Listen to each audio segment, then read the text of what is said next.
अस्सलाम वालेकुम दोस्तों, वेलकम है आपके मेरे यूट्यूब चैनल पाइपिंग नॉलेज में। Today we are going to discuss about in the oil and gas piping में जब आप मैकेनिकल पंच लिस्ट के लिए जाते हैं एज ए इंस्पेक्टर और anyone when you go for the checking, then what is your major responsibility to check some applicable checkpoints for the piping mechanical punch list. When the applicable punch list ये आपको 100% check करना है। First of all completion of welding inspection report. First of all आपको check करना है कि welding का जो इंस्पेक्शन रिपोर्ट है वो 100% कंप्लीट है या नहीं। 100% कंप्लीट का मतलब कि उसमें एनडीटी का कुछ प्रोसेस होता है। जैसे हमारा अगर 10% एनडीटी है तो में से 10 ज्वाइंट में only 1 joint is going for the RT और रेडियोग्राफी और अल्ट्रासोनिक टेस्टिंग। तो वेल्डिंग इंस्पेक्शन रिपोर्ट क्लोज है या नहीं। दूसरा, वेल्डिंग ज्वाइंट स्ट्राइक। जब आप वेल्डिंग करते हैं सेम टाइम पे तो वेल्डिंग के टाइम पे नियर बाई ज्वाइंट्स के एरिया में स्ट्राइक है या फिर कुछ ऐसा प्रॉब्लम्स है वेल्डिंग से रिलेटेड, तो वो 100% क्लीन है, क्लियर है कि नहीं। स्ट्राइक हो गया। फिलेट साइज एंड वेल्ड, मतलब जो आपका साइज है वेल्डिंग का वो कंप्लीट है या नहीं। Distance between weld closeness. Weld closeness का मतलब है कि एक ज्वाइंट से 1 joint to other joint how much distance. तो distance between weld closeness that means is how much as per the standard. If you thickness to 10 time in the weld closeness. Thickness means if your pipeline is 10 mm thickness, then minimum 100 mm is as per golden rule. Thickness multiplied by 10 times in both joint difference. How much gap in between two joints? Minimum gap required for this. Some of the point in a line turning point have a not possible to maintain a long weld joint gap. So that time you need to calculate ki minimum thickness into 10 time. Otherwise that one is also not possible to manage. Then is a 2.5 multiplied by thickness into 2.5 means have a 10 mm thickness, minimum 50 mm 45 mm required. Orifice flange. When you go for the installation of the orifice flange, that orifice flange orientation, nozzle orientation also. Orifice plate के अंदर एक nozzle होता है, वो nozzle का orientation आपको confirm करना है विच टाइप से लगा है। Position of welding earth. Welding का जो अर्थिंग लग्स होता है स्ट्रक्चर के अंदर, स्ट्रक्चर में वेल्डिंग अर्थ का इंस्टॉल किया जाता है, तो position of welding earth and temporary support, जो आपने टेम्पोरी सपोर्ट इंस्टॉल किया है। डिफॉर्मेशन ऑफ मटेरियल, कुछ ऐसा मटेरियल है जिसको डिफॉर्मेशन हुआ है तो उसको चेक करना है।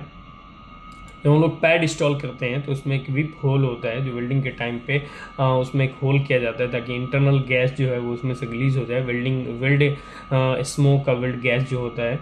Weld weep hole support and PSV vent. PSV में जो वेंटिंग का पोजीशन होता है वो आपको चेक करना है। प्रॉपर सपोर्ट चेक करना है कि सपोर्ट हमारा प्रॉपर रेस्टिंग है या नहीं है। Branch and nozzle orientation and location. आपको ऑल ऑन इक्वल ब्रांच का जितना भी ब्रांच है सबका नोजल ओरिएंटेशन, रोटेशन एंड उसका location, nozzle orientation and location check करना है।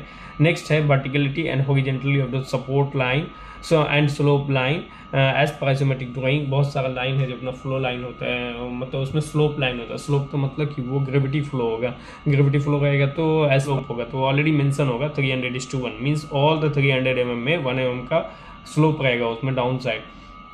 सो वो ऑटोमेटिकली ग्रेविटी फ्लो होता है, तो आपको स्लोप एकदम 100% चेक करना है क्योंकि उसमें लाइन में प्रेशर नहीं होता, वो नॉर्मल ग्रेविटी फ्लो से वर्क करता है। अगर स्लोप अपोजिट होगा तो लाइन के अंदर वो स्टक हो जाएगा और वहाँ से लाइन क्रोजन स्टार्ट हो जाता है। तो स्लोप आपको स्लोप लाइन में 100% मैंडेटरी आपको स्लोप चेक करना है स्पिरिट लेवल से, और सपोर्ट देखना है कि वो प्रॉपर रेस्ट है या नहीं है। ओके, तो verticality and horizontally line and support line for the isometric and drawing as per iso. Piping connection to equipment nozzle. Piping का जो इक्विपमेंट से कनेक्शन है, लाइक पंप से हो गया, लाइक वेसल से, कॉलम से, तो extra force of movement is provided. मतलब आपको जब आपका कनेक्शन चेक करना है ना, पाइपिंग का कनेक्शन हो गया, अपना लाइन का कनेक्शन, तो इस हमारे लाइन के ऊपर में कुछ भी एडिशनल स्ट्रेस नहीं होना चाहिए। मीन्स को बहुत सारे प्रॉब्लम क्या होता है कि सपोज कीजिए लाइन हमने इंस्टॉल किया और लाइन में 5-7 mm का डिफरेंस हो गया।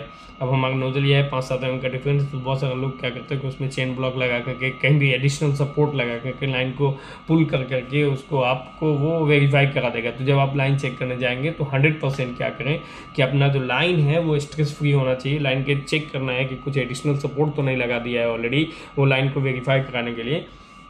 तो उसमें एक इंपॉर्टेंट पॉइंट है, piping connection of the equipment nozzle extra force of movement is prohibited. मतलब आप उस लाइन के ऊपर कुछ भी मूवमेंट और एक्स्ट्रा फोर्स नहीं लगा सकते। Support and shoe location, removal clearance, support का और शू लोकेशन का चेक करना है, सपोर्ट और शू लोकेशन कहाँ है।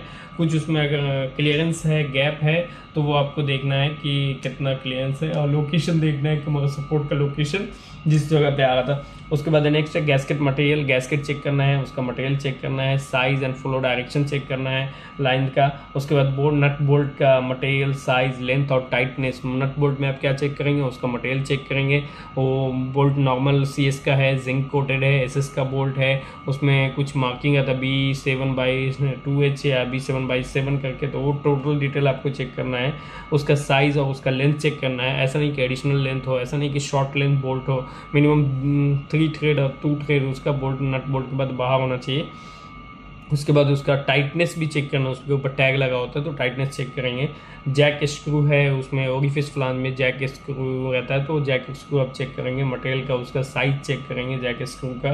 ड्रेन एंड वेंट है तो उसका साइज एंड ओरिएंटेशन चेक करेंगे। पाइपिंग क्लास ब्रेक क्या होता है कि मतलब बहुत सारी जगह पे हमारा CS का लाइन है, नेक्स्ट जाएंगे तो वो UPVC हो जाएगा या HDPE हो जाएगा या फिर SS हो जाएगा, तो वहाँ पे क्या है कि वो क्लास ब्रेक हो रहा है। क्लास ब्रेक मतलब यहाँ से इस साइड में CS है, यहाँ से इस साइड में SS है, तो क्लास ब्रेक रहेगा तो आपको लोकेशन चेक करना है। क्लास ब्रेक के पास जो फ्लांज लगा है उसका रेटिंग चेक करना है, उसको PNID में भी चेक करना है।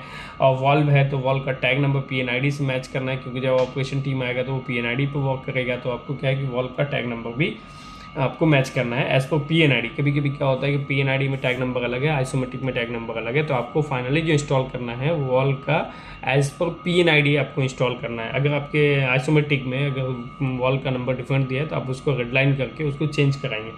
तो फाइनल पंच लिस्ट पॉइंट, अगर हम फाइनली चेक करने जाते हैं to install the permanent gasket, जब आप फाइनल चेक करेंगे तो ये देखेंगे कि उसने परमानेंट गैस्केट और बोल्ट इंस्टॉल किया है कि नहीं। मॉलिकोट उसके ऊपर अप्लाई, अगर CS का बोल्ट है तो उसके ऊपर मॉलिकोट लगता है, मॉलिकोट उसने अप्लाई किया है कि नहीं। ऑल बोल्ट के ऊपर ऐसा मॉलिकोट ऐसा तो नहीं कि बाहर से अप्लाई कर दिया, उसने नट बोल्ट में कंप्लीट नहीं लगाया।